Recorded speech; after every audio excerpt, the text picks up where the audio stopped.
In the ever-changing world of social media, every app seems to be both a blessing and a curse. It's a technological advance that brings wonderful things to our world, but it also brings some dark and scary and dangerous things to our world. As U.S. Attorney for the District of Maine, Darcy McElwee says that dark side of social media keeps her up at night. We're going to continue to have more kids online as technology advances.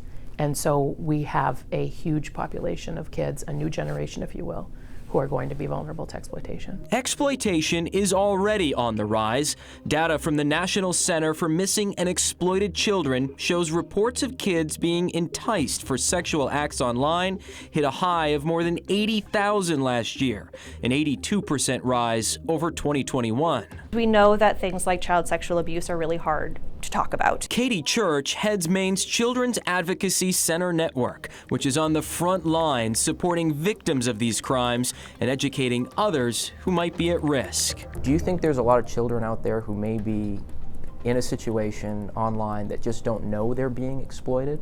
Absolutely, absolutely. We know, particularly with the internet, it's very easy for somebody to pretend to be somebody else.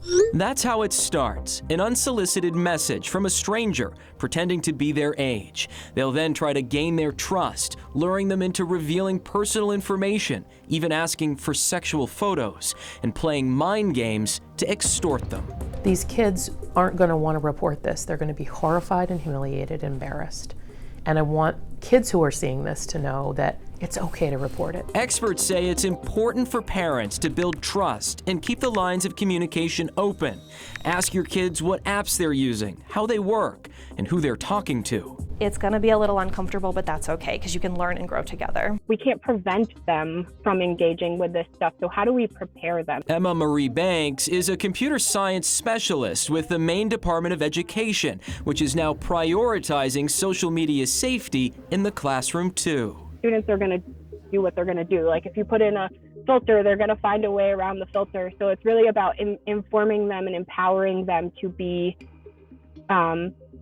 good digital citizens, essentially. Important lessons experts hope will empower victims to come forward and prevent even more children from being exploited. Education is key. We're never going to arrest our way out of this problem. There's so many offenders out there. Without making children a more difficult target for these offenders, we'd have a really hard time keeping up with this.